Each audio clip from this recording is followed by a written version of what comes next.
Now, the greatest radio shows of all time. Suspense. The Shadow Node. Washington calling David Harding, counter spy. Classic radio theater. The Great Gildersleeve. Fibber McGee and Molly. Dragnet. Gunsmoke. The Lone Ranger. Now, step back into our time machine with your host, Wyatt Cox. Good evening, friends of the Inner Sanctum. Another episode of Casey Crime Photographer. This is another collection that we were able to acquire thanks to your Buy Me a Copy contributions at classicradio.stream. This particular episode of Casey Crime Photographer, starring Staats Cotsworth, was originally broadcast May 4th, 1950. A playwright commits suicide.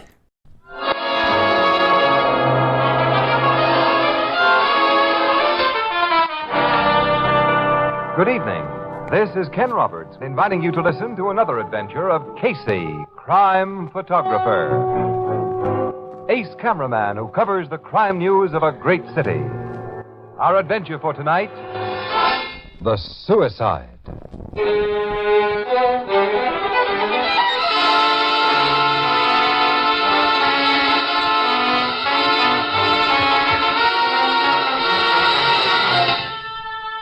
The auditorium of a metropolitan theater. Its seats sparsely occupied with bored and restless playgoers who have been witnessing the opening of a new drama by an unknown dramatist. Casey, give him a little hand. I'm not that much of a hypocrite, Annie. Of all the lousy shows I've sat through in my life, this takes the cake. It's about the worst I've ever seen. Well, it's finally over. Let's get out. Yeah. Well, at least we came in on passes. A lot of these poor people paid for their seats. Wish I had, then we could have walked out. As a guest of the producer, you were sunk. I don't care anything about the producer. Carla Ashby, who authored this mess, is a nice guy when he sticks to the real estate business and doesn't try to write plays. The blonde who played the lead is his wife? Yeah, it's his wife, Nedra Millard. Was she terrible? She can't act, but you gotta admit, she's got a face and figure that are something. She's good looking, all right. Uh-oh, there's Lee Gorman standing in the lobby, and he spotted me. Oh, is he the producer who sent you the ticket? Yeah, tall, curly-headed guy there. Oh, hello, Casey. I see you stayed for the finish. Yes, Lee. Miss Williams, Mr. Gorman. How do you do? Miss Williams? Well, there's no use asking how you liked the play, of course. Well, I don't think you could be kidded, fella. No, it's a complete flop. One of those big mistakes we all make at one time or another. Closing it up? Well, the insanity to keep it on.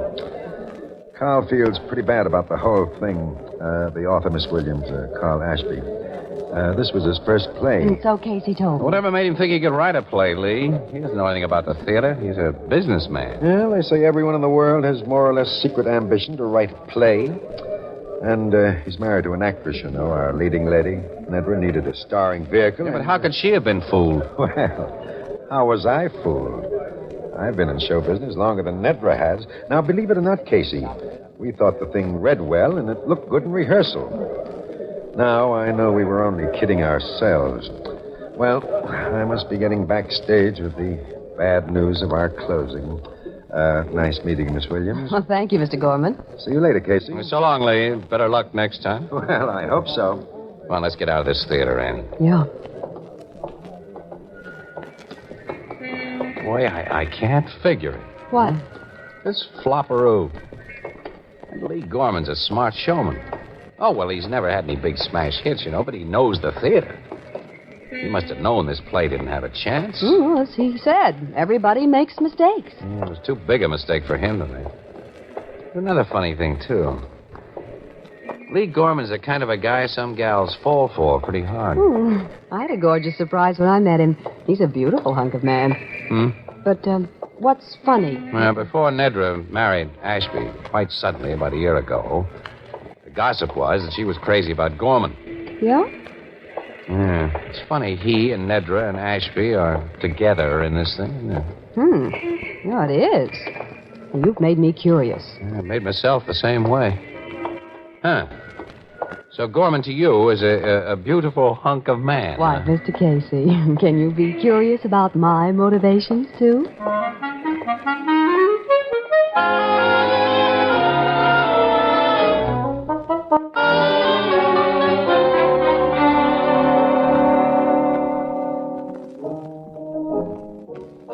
Casey. Good evening, Miss Williams. Evening, Ethelbert. Hi, pal. Say, I didn't see you two last night. Where was you? We went to the theater. Yeah?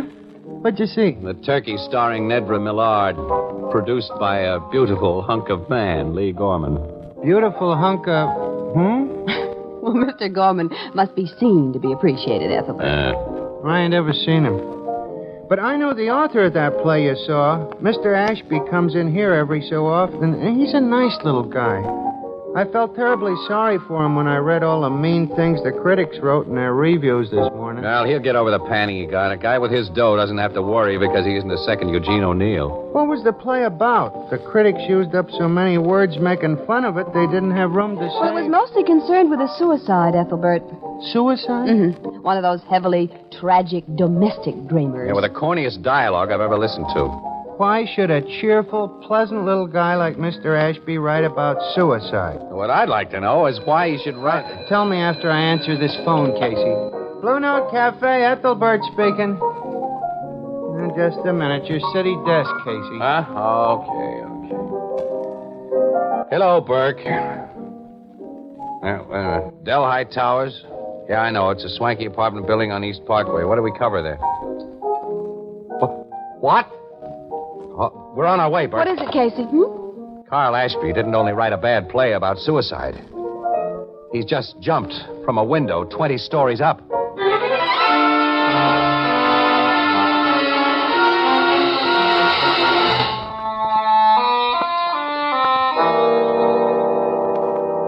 Yeah, it was a suicide, Casey. Open and shut. Ashby was alone here in his apartment. He wrote a note saying he was going to do a hara-kiri, and then he walked to that window and stepped out on the air. He wrote a suicide note, Logan? Yeah, addressed to his wife. What did it say, Captain Logan? I'll let you and Casey see it in a minute, Miss Williams. One of my tech men has it out in the kitchen right now. He has his micrographic camera set up there and is taking the usual fingerprints and vital evidence shots. Carl Ashby's one of the last guys in the world I'd figure as a suicide. He'd got everything to live for, lots of dough, this swell home, good-looking wife. He took an awful licking last night, Casey. That play he wrote. Yeah, that play. It was razzed by every paper in town this morning, yours included.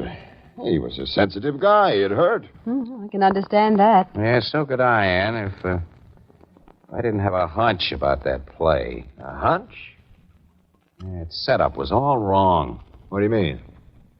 Where's Nedra Millard, Ashby's wife? In her bedroom, down that hall, crying her eyes out. Yeah, it is nice to watch a pretty woman cry, Casey. Thought you said Ashby was alone in this apartment when he... He was when he jumped. Mrs. Ashby was down in the lobby talking to the night porter when his body hit the sidewalk. Talking to the night porter? Yeah, about a job she wanted him to do. Look, the doorman was there also, and 2 elevator boys. If you think maybe she pushed her husband out that window, she has a perfect alibi. This is a big apartment. Don't the Ashbys keep servants? Yeah, maid, cook, and butler. They were all sent to the movies tonight because Ashby wanted to be alone. Well, Mrs. Ashby actually sent them out, I imagine. Naturally. The woman of the house usually attends to such matters. Oh, come on in, Sergeant Dressler. Here's that suicide note, Captain. We've given it the full treatment. We're finished with it now. Thanks, Sergeant. This is the note Ashby left, Casey. I want to see that, too. Yeah, so do I. Here. There's a piece torn off the top. Well, Ashby must have torn it or used a sheet of paper already torn. The note's just as I found it, and I came into this room ahead of everyone else. Read it. My beloved wife, when life becomes a mockery, one can only long for the sweet repose of death. I am a failure. Yeah, poor guy means that play he wrote. I have failed not only myself, I have failed you, whom I love with all my heart. He figured he'd done Mrs. Ashby a dirty trick because as the play star, she came in for some of the panning he got. That's one way of translating the statement. He goes on. The shame, the bitter agony of shame I suffer. Oh, brother. It's a terribly corny letter, Casey. Yeah, terribly corny is right, Ann. You finished? Yeah, the note's unsigned. Well, I told you we verified Ashby's handwriting. Yeah, but he didn't sign it. There's no name at the bottom. It just ends. You said it was addressed to Mrs. Ashby, Logan. It starts off with my dear wife. Yeah, but not my dear Nedra. The top of the page is torn off. And what does that mean to you, wise guy? Nothing yet. But it's put a punch behind my hunch. I think it's a lead on how they add up. So you're going to do some arithmetic. Mm-hmm. Well, $5 says you'll get nothing out of it but mental exercise, which won't do you any harm. This case is open and shut. Captain. Mrs. Ashby. I have my nerves under control now. You were most considerate and kind in letting me go to my room. I had to be alone for a while. Now, if you want to question me some more... I'm sure you've already told me all you can, but sit down, Mrs. Ashby. Thank you. Hello, Mr. Casey. Hello, Nedra. You haven't met Miss Williams. Nedra Millard, Mrs. Carl Ashby. Miss Williams is a reporter on my paper. How do you do, Miss Williams? How do you do, Mrs. Ashby? We're sorry to be here under these conditions. You have our deepest sympathy. Thank you. You knew poor Carl rather well, Mr. Casey. Yes, and I liked him. Captain Logan tells us you were downstairs when he fell. Yes, in the lobby. We heard someone scream outside, then an awful, dull thud. Carl was lying on the sidewalk. I'll try not to think of it, Mrs. Ashby. You'd left Carl alone up here how long before it happened, Nedra? I don't know, 5 minutes, maybe 10. When you left him, you had no inkling Oh, of course not. I knew he was greatly depressed about the play, but I never dreamed... Take it easy, Mrs. Ashby. You thought Carl's play had a chance of success, Nedra? Oh, I wouldn't have encouraged him to write it. I wouldn't have acted in it if I hadn't. You only realized your mistake last night. Yes. All of us make mistakes, don't we? Big ones. Yeah. Big ones. Miss Williams and I have to get back to the paper with our stuff. So long, Nedra.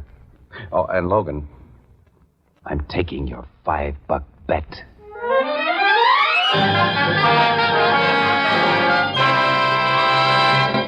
May 4th, 1950, Casey Crime Photographer here on Classic Radio Theater with Wyatt Cox. I'm Wyatt Cox. Thanks for listening to Classic Radio Theater here on your favorite station. Now, we are listening to an episode of Crime Photographer as it was originally broadcast on CBS 9:30 p.m. Eastern Time on Thursday, May 4th, 1950.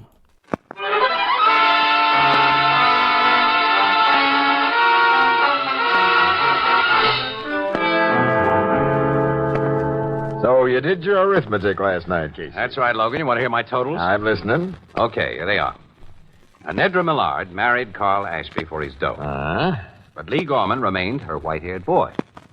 She and Gorman planned a nice, safe way to get rid of Ashby and to get his money for themselves. You know, the dear old perfect crime. I've heard of the perfect crime. Yeah, well, you almost swallowed this one. Tell me more. Well, Ashby, like millions of other people, wanted to write a play. Have you ever thought of writing a play, pal? I've never had the time. Well, Ashby had the time. Never had the time. Well, Ashby had the time, so he wrote his play, guided by his wife and Gorman. Guided? Sure, they knew the theater. He'd naturally take their professional advice because he was an amateur. Now, this play dealt with a suicide. That suicide note you found after he dropped 20 stories was written for his play. What psychic power tells you that? The torn off top of the note tells me that. Have you ever read a play in manuscript form? No. Well, the name of the character who is to speak is written either above the speech he's to make or at the upper left-hand side of the speech. Now, in this case, I'm sure it was written above. That's why the top of the page was torn off, to get rid of the play character's name. You think? Yes. Now, what's more, the whole text of that note was in keeping with a corny dialogue Ashby wrote for his play. It was stilted, unnatural, it wasn't real. You saw the play with the lines of that note in it? Of course not. Gorman and Nedra aren't dumb. Sometime before the play went into rehearsal, I think one of them got Ashby to write the page you found in his own handwriting as part of a suggested script change.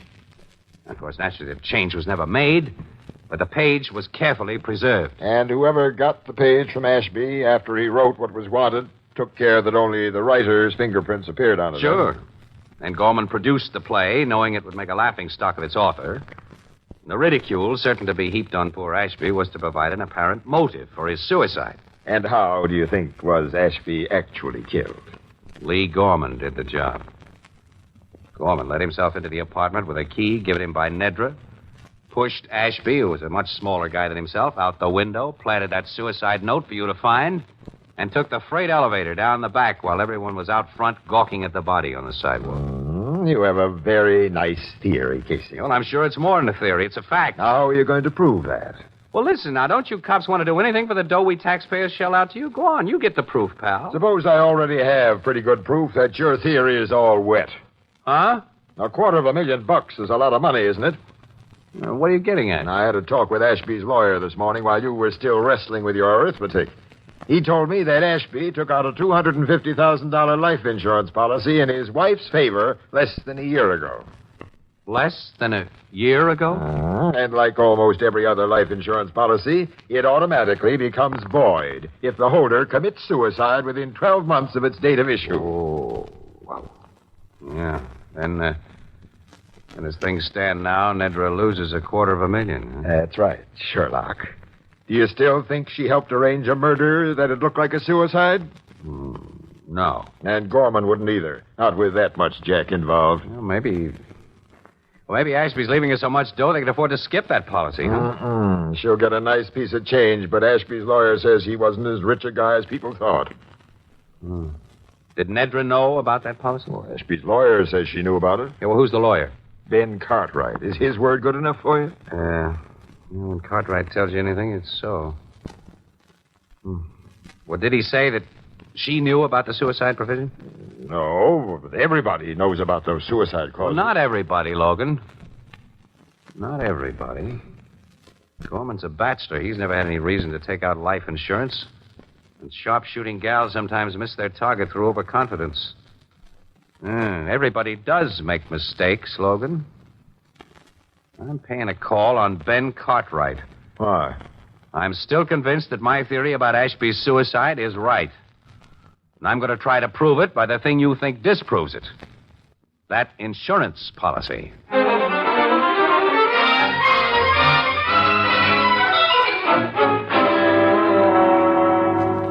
The theory you've just given me of the possible manner of my client's death is very disturbing, Mr. Casey. Mr. Cartwright, I'm laying all my cards on the table because I need your help. To your knowledge, did Mrs. Ashby know about the suicide clause in that $250,000 policy? To my knowledge, no. I never discussed it with her. Do you think her husband ever discussed it with her? I doubt it. When I took out life insurance, I didn't tell my wife. Healthy-minded men pay little attention to that suicide clause, and I always regarded Carl Ashby as a healthy-minded man. So did I. And I didn't know him as well as you did. Carl Ashby was my friend as well as my client, Mr. Casey. How can I help you? You handled all of his affairs? Yes. Mrs. Ashby knows that, of course. She must know it. Well, Captain Logan quoted you as saying that Ashby wasn't as rich as people thought, but his widow stands to collect a nice piece of change. A very nice piece of change. It would be unethical of me to tell you the extent of his estate, but it's large. Well, Mr. Cartwright, I'm not a lawyer, so I don't know how your legal ethics will tie up with what I'm going to ask you to do. But where murder is concerned, I think everybody's ethics can be stretched a little. And Carl Ashby was your friend. Go on. Well, I'd like you to call on Mrs. Ashby today and talk to her about that insurance policy and form your own idea as to whether she knew about the suicide clause. Now, if you decide she didn't know about it, give her to understand that her husband left her less than say, $10,000.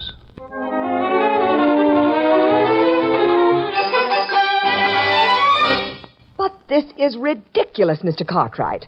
Carl was worth over $500,000. He told me so. Financial reverses can be more easily concealed from a man's wife than from his attorney, Mrs. Ashby.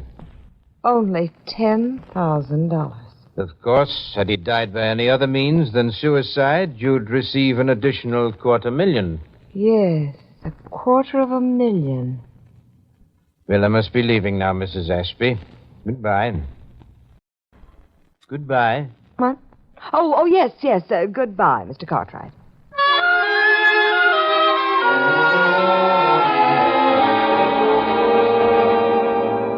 She seemed to be thinking very deeply when I left her, Mr. Casey. You did a swell job, Mr. Cartwright.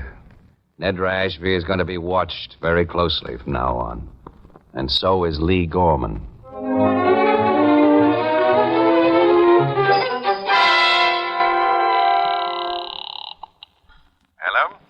Lee, this is Nedra. Oh, how are you, darling? I've been trying to get you for the last hour. Well, I just came home. Lee, I've got to see you tonight. Oh, yes? What about? I can't tell you over the telephone. I'll come to your apartment. What time? 9 o'clock. Okay. And be alone.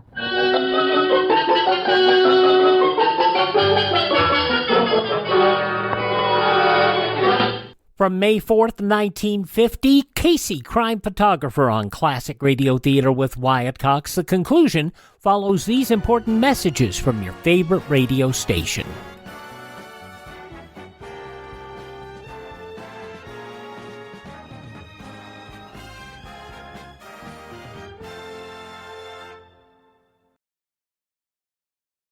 Classic Radio Theater family, you know our friend Mike Lindell has a passion to help everyone get the best sleep of your life. He didn't stop by just creating the best pillow. He created the best bed sheets ever. They look and feel great, which means an even better night's sleep for me because, I'm working like 67 hours a day. Now, Mike's offering the best deal on his Giza Dreams bed sheets ever. You can get a set of Giza sheets for as low as $29.98. You'll never want to sleep on anything else once you slept on a set of Giza Dream sheets. A special offer for you right now. You can get a set of Giza sheets for as low as $29.98. Call 1-800-928-4715. Use the promo code Wyatt. Or go to mypillow.com, use the promo code Wyatt. It's good on anything on the website. That number again, 1-800-928-4715. Use my promo code Wyatt.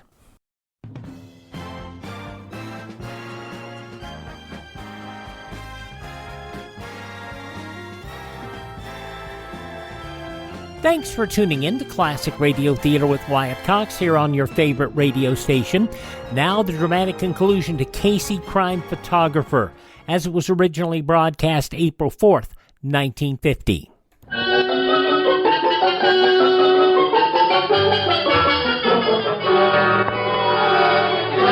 Well, you're here right on the nose, Nedra, my sweet. Close that door, Lee. Oh, sure, darling. Now, let me take your wrap. No, I'll keep it on. Say, you're upset about something.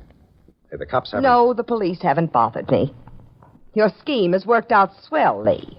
Carl is considered a suicide. Well, I told you he would be. But you didn't tell me that the $250,000 life insurance policy he took out for me is no good if he kills himself.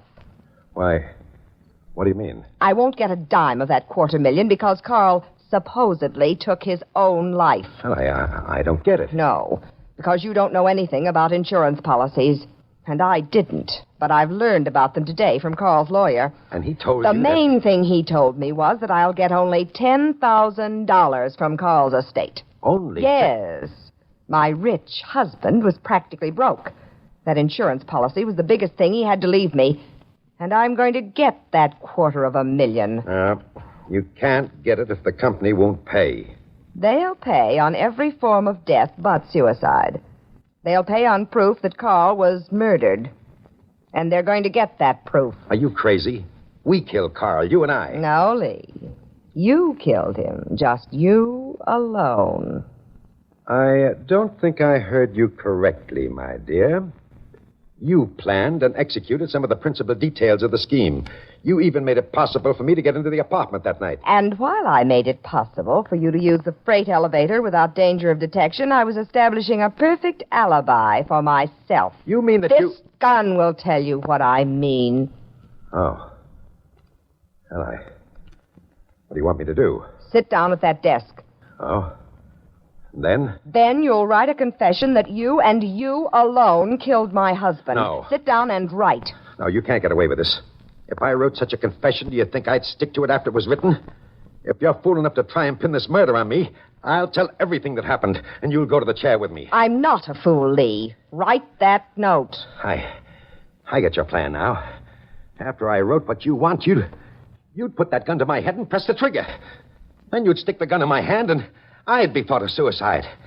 Yes, that's your plan. Take your pen and write. No. Since you mean to kill me, If you take another step, I'll shoot you now. Sorry, Mrs. Ashby. I don't like to shoot guns from ladies' hands. Captain Logan. Cops, you've been listening. Yes, we had a front row seat for your little performance on that fire escape with a dictaphone rigged so we heard everything you said. And some very interesting things you and Lee said, Nedra. Weren't they interesting, Casey? He did it all, no matter what you heard. Lee Gorman did it all, not I. You little liar, you planned the whole thing. It was your scheme. It was all you. No, it was That's you. enough. Take these ex-lovebirds away, boys. Just a minute, Logan. I want Lee and Nedra to pose for a couple of pictures. Oh, yes, and from you, I'd like $5.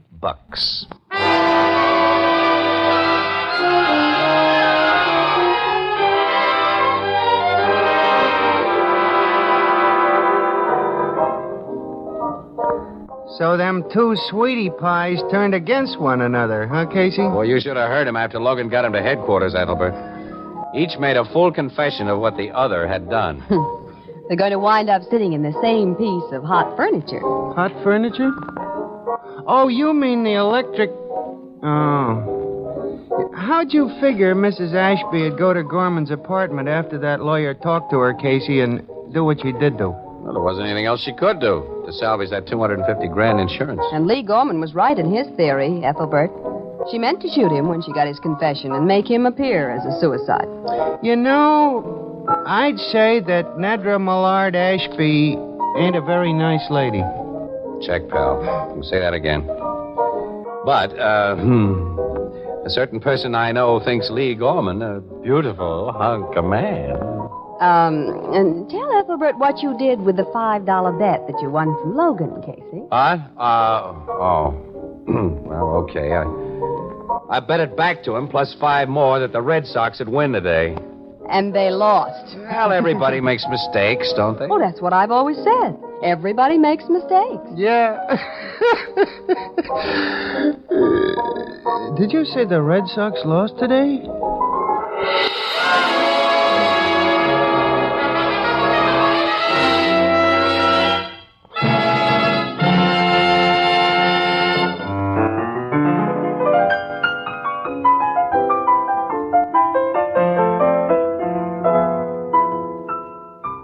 From April 4th, 1950, Casey Crime Photographer here on Classic Radio Theater with Wyatt Cox. By the way, I want to address something regarding these episodes of Lum and Abner that we run here and made possible by Ted at RadioMemories.com. Lum and Abner did not run 7 days a week. They ran 3 or 5 days a week, depending upon the time of year. In fact, 1949, 1950, they ran once a week, a 30-minute show. And maybe I'll try to slide some of those in here for the Lum and Abner fans. But many times we don't have continuous runs of these shows that are in good quality. The 1935 shows, we got a pretty good run of, and now we've got some pretty good quality episodes of the 1953 shows. Sometimes we don't have a show from either one of those runs, so we jump around sometimes in the episodes to bring you a show from this date in history. And so that's we're actually going to go back to 1953 today, an episode from May 4th, 1953, Lum and Abner, where Lum has been finding some interesting things to do in the library. And in fact, Lum has decided now he wants to be a chef.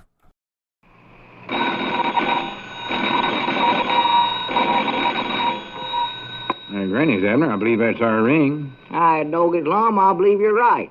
I'll see. Hello, Jot 'em Down store. This is Lum and Abner.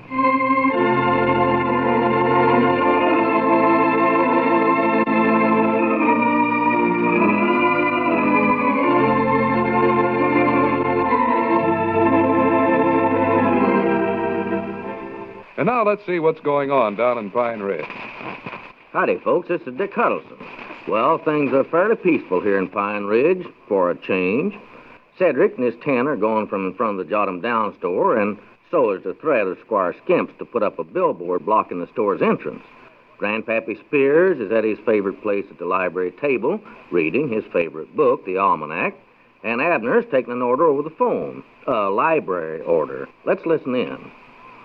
No, I'm sorry, Miss Barton. Lorna Doone is out right now. Hey, Jiminy Abner, listen to this. Hush up, Grandpap. I'm on the phone. Oh, what's that, Miss Barton? No, that's out too, but now we can give you Elsie Dinsmore Makes the Grade or Gilbert the Boy Trapper. I know you'd enjoy that. Oh, I see. Well, now we got Love Twixt Golden Strands and Penthouse Romance. Hey, Abner, listen. Oh, all right.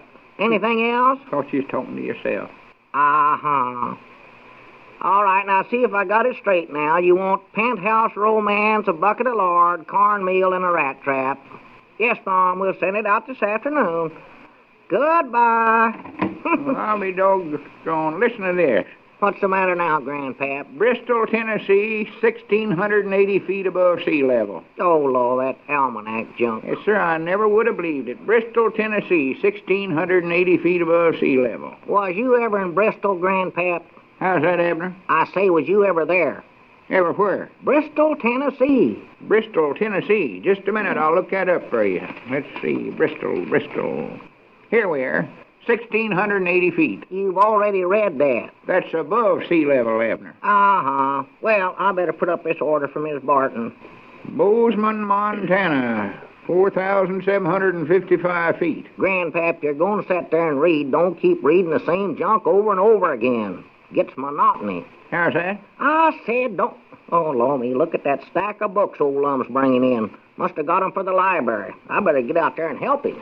In 1936, 1,784 votes was cast for Landon in Ramsey, North Dakota. Morning, Lum. Can I give you a hand with them books? Yeah, grab them bottom ones there, Abner. They're slipping. There, hurry. Yeah, well, hold steady. Okay, I got 'em. Penny, they get kind of heavy after toting them all the way from old man Dalton's place. Yeah. I'm wore to a frazzle. Wore to a frazzle. Yeah, well, sit down and rest up first, Bill. The 1930 census gives Red Lodge, Montana, 3,026 population. What'd you say, Grandpa? Don't pay no attention to him, Lum. Red Lodge. Uh-huh. What's he doing? Red Lodge. What does that mean? Oh, he's just reading that dad-blame almanac again. Doggies, he's been at it all morning. Might I wish we never had that book in the library. Yeah, well, come on. We better get these new books stacked up. Yeah. You know, if we keep getting in this many books every day, we're going to have a bigger library than that in there at the county seat. Yeah, but now where are we going to put all the books, Lum? Already got most of the groceries sitting on top of the dry goods and everywhere else. Yeah, I know it. Of course, if the library gets big enough, we might just drop the store and concentrate on the library. Huh? I may be on the verge of becoming the leading librarian of the United States. I don't know. Well, now, just a minute, Lum. Let's don't go dropping the store till we know... I do know, Abner. Yeah, what is it, Grandpap? Guess who's on the Democratic National Committee from Iowa in 1953? Hubert Utterback of Des Moines. Hubert Utterback? According to the almanac, yes, sir. You know him, Grandpap? No, I don't believe I do. What does he look like? Well, how would I know? Never even heard of him before. Well, how come you bringing up his name, then? I never bring it up. You never? No. Well, maybe you're thinking of somebody else, Abner. Somebody will do that sometime. Grandpap, I weren't thinking of nobody. You was the one that bring up the subject. All right, Abner, stop arguing and help me sort out these books. Wished he'd go home. Put the big ones over there in this stack and then put the other ones over there. Yeah, all right. There's some nice-looking books in this batch. Hardly been read, looks like. Reckon what kind of a story this one is, Lum? Applied Anatomy. Uh-oh. Somebody must have had a bad accident in this story. Look here, Lum. This feller's nothing but bones and his head's off. Abner, stop reading all the books. I just want you to sort them out. Well, I don't want to read that, and I know that. Uh-oh, here's another almanac. Don't let Grandpap get a hold of this, or we never will get shut of him. Doggies know hide it or something. Here's one that sounds good. Secrets of a Famous Chief. Famous chief? Now, there's one I'd like to read. There ain't no one thing I love more than a good Indian story. Well, this ain't an Indian story. It's a different kind of a chief. This is a fellow that wears a big, fluffy white hat and cooks stuff. C-H-E-F, chief. You saw pictures of him in magazine ads and stuff. Oh, one of them cooking fellers. Yeah, sure. Maybe you ought to read that book, Lum, long as you do your own cooking over at the place. No, this is just for cooking up a lot of fancy stuff for big restaurants and such as that. And I don't believe I'll take up that line of work. I hope not. I wouldn't make a bad one, though. I do seem to have a sort of a knack for cooking. It ain't hard for me at all. No, only hard part's trying to eat it after you get it cooked. Oh, I don't know so much about Lum, I've ate your grub. If I was a minds to do it, how about you? I could be as famous a chief as any of them. Lum Edwards, famous chief. You know, that don't sound bad, does it? Lum, don't you start getting no big ideas again now. I ain't gonna do it, don't worry. Good. Had me worried for a minute there. Granny's, I could wear one of them big white hats and have a crowd of people standing outside the window looking inside, watching me cook up different stuff. Flipping them pancakes up in the air and catching them behind my back, stuff like that. Uh-oh, that does it. Did you say something about a crowd of people watching you? Yeah, they've got a place like that in Little Rock, I believe. There's always a crowd on the sidewalk there watching that feller cook. Lum, I don't believe no crowd's going to stand around and watch you fix fried potatoes and open a can of salmon. That's about all you ever fix for yourself. Oh, well, I'd branch out. I'd study up some of them secret recipes in this book here. Granny's, I'd cook up stuff folks in this town never heard of before. Yeah, that's the trouble. Who's going to eat the stuff? Don't worry. I'll make it look so good I'll have folks lined up for blocks fighting to get in. Yeah. After one taste, they'll be fighting to get out, too. No, they won't. And then when I get real famous, I'll write a book like this in here. Them things sells for $2 a copy. It's marked right there inside the cover. Body could sell one of them a day and make a good living. Yeah, if you can get anybody to buy them. And there's got some good sounding things to eat in here. Listen to this, Abner. Ham a la Antoine. Huh? It's the name of the fellow that wrote this book. Oh, but that's a peculiar name for a cook. Ham Ollie Antoine. I don't mean the whole thing's his name, just the Antoine. Huh? The rest of it's just the way he fixes ham. Huh? The name of the recipe, you might say. They could call me Fried Ham Abner, then. That's the way I fix it. Just ham's enough for you. Oh, Here's another one that sounds good, Baked Alaska. Baked Alaska? Yeah, it says here it's ice cream and cake put in the oven and baked. Baked ice cream? That's what it says. Mom, you're reading that wrong now. That Ollie Antoine has got better sense than that, sure. Right down here in black and ink. Well, it'll be right down there in the bottom of the oven if he ever puts it in the stove. Never heard of nothing like that my whole life. Well, that's the whole idea. I'll learn how to cook stuff these women around Pine Ridge had never even heard of. That's what I'm basing my whole success on. Hey, wait a minute. You're talking like you're actually going to do this. Just a minute ago, you said you wasn't going to do it. Yeah, that's right, ain't it?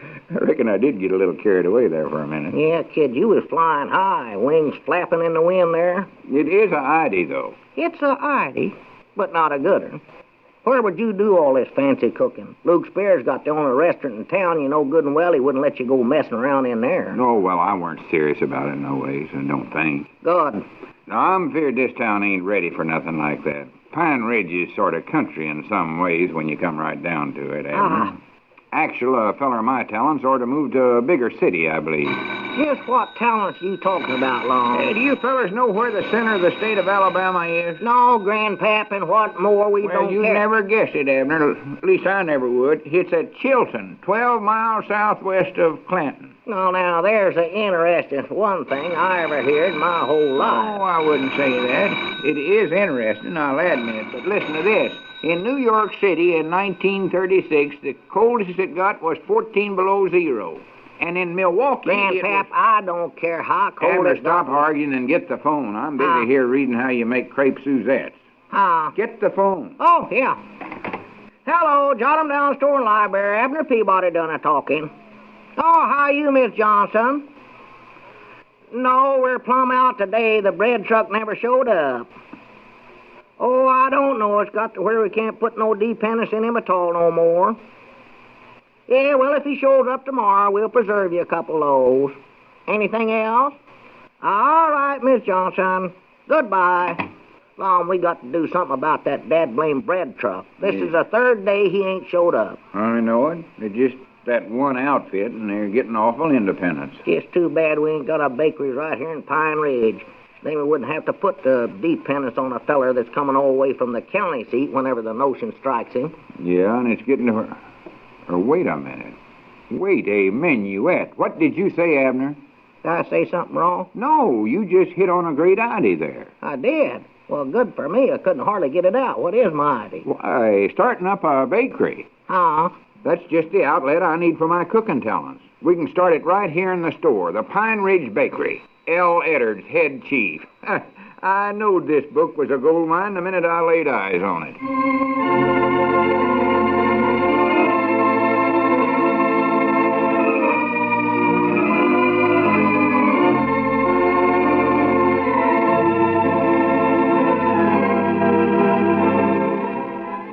Oh my gosh.